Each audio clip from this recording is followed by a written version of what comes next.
जय हिंद दोस्तों, मैं मैथ ब्लास्टर पर आज फिर से मैं आकाश तिवारी आप सभी का बहुत बहुत स्वागत करता हूं। तो जैसा कि आप लोग टॉपिक देख रहे थे, मेरा एक नया टॉपिक आज चालू हो गया है जो स्क्वायर रूट वर्ग और घन से संबंधित था। तो आपको वर्ग के बारे में कुछ मैंने आपको बताया था बेसिक, और उसी से संबंधित आज हम देखेंगे कि वर्ग से संबंधित कैसे कैसे प्रश्न पूछे जाते हैं और कैसे आपको पता आज चलेगा कि हम सरल तरीके से किसी भी संख्या का अगर हमको वर्ग निकालना है तो हम उसे कैसे कर सकते हैं। तो ज्यादा बात न करते हुए हम स्टार्ट करते हैं। लेकिन अपनी वीडियो चालू करने से पहले मैंने 1 से 50 तक आपको वर्ग कुछ दिए हैं जो आपको हमेशा याद ही होने चाहिए, और उसको आप लोग एक हमारी तरफ से काम ही समझकर इसको नोट करके और जहां पर भी आप पढ़ते हो उसी के सामने आप चिपका देना, ताकि अगर ये रहेगा तो आपका जो मैथ का कैलकुलेशन वाला जो पोर्शन होगा अगर ये याद रहेगा तो आपका तुरंत से और जल्दी ही हो जाएगा।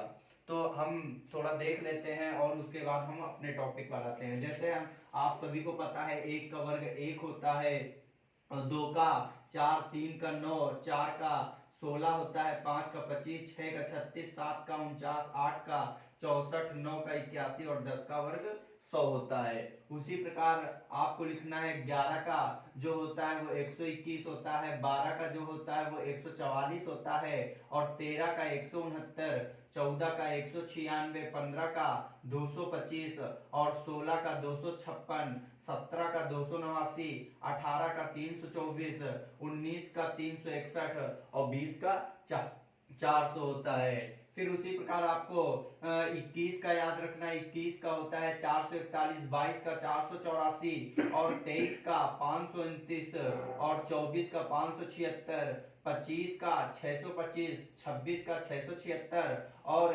यहाँ पे 27 का जो होगा वो 729 होगा, 28 का 784, 29 का 841 और 30 का 900। फिर उसी प्रकार 31 का 961, 32 का स्क्वायर 1024 और 33 का स्क्वायर जो होता है वो 1089 होता है, 34 का स्क्वायर 1156 होता है और 35 का स्क्वायर 1225 होता है और 36 का 1296 होता है, 37 का 1369 होता है और फिर उसके बाद 38 का 1444 और 39 का 1521 और 40 का स्क्वायर 1600 होता है। फिर उसी प्रकार 41 का आपको याद रखना है कि 41 का स्क्वायर 1681 होता है, 42 का 1764 होता है, 43 का 1849 होता है, 44 का 1936 होता है, 45 का 2025 होता है। फिर उसके बाद आपको याद रखना है 46 का 2116 होता है, 47 का 2209 होता है और 48 का 2304 होता है और 49 का 2401 होता है, 50 का 2500 होता है। तो ये आपको कुछ वर्ग जो दिए 50 तक वो तो आपको हमेशा ही याद होने चाहिए, और हर पढ़ने वाले बच्चे जो होता है वो अपने टेबल के सामने जहां जिस टेबल पे पढ़ता है और उसी सामने दीवार पे ये कुछ होते हैं जैसे फार्मूले संबंधित हो गए, वर्ग हो गए और 1 से 10 तक या 20 तक आपके हो जाते हैं। जो घनमूल होते हैं वो हमेशा लिखे ही रहते हैं। तो इन चीजों को जरूर, और इनको वर्ग कैसे निकाला जाता है वो भी मैं आपको बताऊंगा कि वर्ग कैसे निकाला जाता है। और इसी में एक प्रश्न जो कई बार पूछ दिया जाता है 32 का जो स्क्वायर है 1024 है, तो इसमें ये प्रश्न पूछ दिया जाता है कि 4 अंकों की सबसे छोटी पूर्ण वर्ग संख्या कौन सी होती है। तो 4 अंकों की सबसे छोटी पूर्ण वर्ग संख्या 32 का स्क्वायर 1024 होता है, ये याद रखना। ये कई बार प्रश्न पूछा गया है और ये आपको हमेशा याद ही होने चाहिए। अब हम यहां से देखते हैं कि हम वर्ग कैसे निकालेंगे। हम वर्ग कैसे निकालेंगे, तो आज हमारा जो जो वर्ग निकालने का डिजिट होगा वो इकाई का अंक 5 जिसमें आ जाए। क्या आ जाए? इकाई का अंक 5 आ जाए। तो वैसा अगर हमको वर्ग कहीं भी निकालने के लिए कह दे तो हम कैसे निकालेंगे। जैसे हम छोटे से लेकर चलते हैं। जैसे हमने कहा कि 5, तो 5 का स्क्वायर जो होता है वो कितना होता है, 25 होता है, सभी को पता है। फिर उसके बाद अगर हमसे 15 का स्क्वायर पूछ देता है तो 15 का कितना होता है, तो सभी को पता है कि 225 होता है। फिर उसके बाद मैंने कहा 25 का स्क्वायर क्या होता है, और यहां तक तो सभी को पता होता है 625 होता है। ठीक, 625 होता है। अब ये हमारा हमारा ये 3 डिजिट लेने का उद्देश्य क्या था वो समझो। हमने कहा 5 का स्क्वायर क्या होता है, तो आपने कहा 25 होता है। 15 का स्क्वायर क्या होता है, 225 होता है। 25 का स्क्वायर क्या होता है, 625 होता है। अच्छा, एक चीज आपने देखा कि 5 का स्क्वायर अगर देखा तो भी उसमें 25 आया, 25 का देखा तो भी 25 आया, 15 का देखा तो भी 25 आया। मतलब लास्ट का जो डिजिट है वो किसी में नहीं चेंज हुआ है। यहां पर भी 25 है, यहां पर भी 25 है, और यहां भी 25 है। इसका मतलब कि जिस भी अगर इकाई का अंक 5 का वर्ग करना है तो उसके लास्ट के जो 2 डिजिट होते हैं, लास्ट के इकाई की तरफ से, इकाई से संबंधित मैंने सारे प्रश्न आपको, क्या होता है इकाई और कैसे और क्यों कहा जाता है इकाई, और कहां पर इकाई का स्थान होता है, ये भी मैं बता चुका हूं। और अगर आपने नहीं देखा है तो पिछली वीडियो जरूर देखें, तब इस वीडियो को आप लोग देखें। तो अब यहाँ 2 5, यहाँ 2 5, यहाँ 2 5, यहाँ मतलब हर इकाई के अंक में जो है वो 2 5 जरूर से जरूर आता है।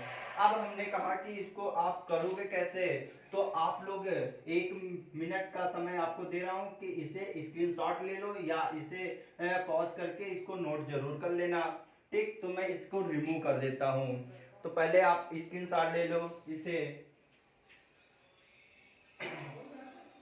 ठीक, मैं इसको थोड़ा रिमूव कर देता हूं। तो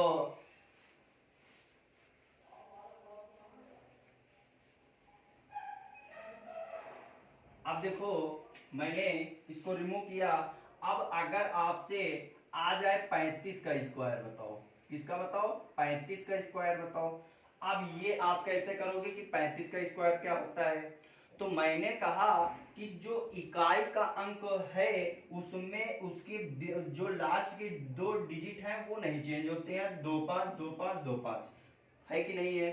तो इसका मतलब 2 5 है, तो इसका मतलब ये 2 5 किसका वर्ग होता है, मतलब आपने 25 है तो 25 किसका वर्गमूल, तो आप जानते हो 5 का होता है, और 5 का वर्ग क्या होता है, 25 होता है।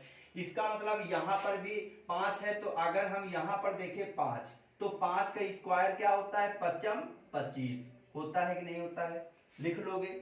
अब आगे बचा क्या है, 3 बचा है। अब आगे बचा है 3, बस आपको कुछ नहीं करना है, आपको बस इतना याद रखना है 3 के बाद कौन सा कौन सा अंक आता है। तो 3 के बाद कौन सा आता अंक है, तो आप कहोगे 4 आता है। बस 3 का गुणा 4 में कर दो, तो 4 3 12, आपका उत्तर हो गया, ये 35 का स्क्वायर हो गया। ठीक, एक और मैं दे रहा हूं, आप देखो, हमने कहा 45 का स्क्वायर, अच्छा बताओ क्या होता है, तो 45 का स्क्वायर हमने कहा यहाँ 5 देखा हमको इकाई का, तो 5 का वर्ग क्या होता है, 5 25 होता है। अब हमने देखा 4 है, बोलो, हमने देखा 4 है, तो 4 का स्क्वायर क्या होगा, तो आप कहोगे कि 4 का तो स्क्वायर कैसे हम करें, हमको तो इसमें क्या करना है, 4 के आगे वाले डिजिट से गुणा कर देना है। तो 4 के बाद क्या आता है, 5 आता है, तो 4 इंटू 5, तो 4 पंचे 20 हो गया आपका उत्तर। इसका मतलब जो इकाई का अंक है 5, उसका वर्ग उसी तरह लिख दोगे, आगे जो संख्या उसके दिए है उसी के आगे जाके गुणा कर दोगे, आपका उत्तर आ जाएगा। जैसे मैंने कहा 55, तो 55 है, इकाई का अंक 5, तो 5 25, 5 के आगे क्या आता है 6, तो 6 पंचे 30, आपका वर्ग हो गया। अब आपका 65 है, तो 65, तो 5 25, अब यहाँ है 6, 6 के आगे क्या आता है 7, तो 7 6 42, आपका उत्तर हो गया। आपसे 75 कह रहा है, तो 75 का स्क्वायर क्या होगा, तो हमने कहा 5 25, अब 7 के आगे क्या आता है 8, तो 8 7 56 हो जाएगा कि नहीं हो जाएगा। अगर आपको समझ में आया है तो मैं एक आपको दे रहा हूं, 85 का स्क्वायर क्या होता है। अगर आपको समझ में आ गया है तो 85 का स्क्वायर आप कमेंट बॉक्स में इसका आंसर दोगे तो मुझे पता चल जाएगा कि मैंने जो आपको बताया है, जो समझाया है, वो आपको समझ में आया है। तो इसे आप लोग देखें और फिर उसी के आगे नेक्स्ट वीडियो में आपको अन्य डिजिट का वर्ग करना सिखाऊंगा। तो आप लोग इसे देखते रहिए। तो आप लोग पढ़िए और खूब पढ़िए और जो आपका इस बार सपना है वो अपना पूरा करिए। बोलो जय हिंद।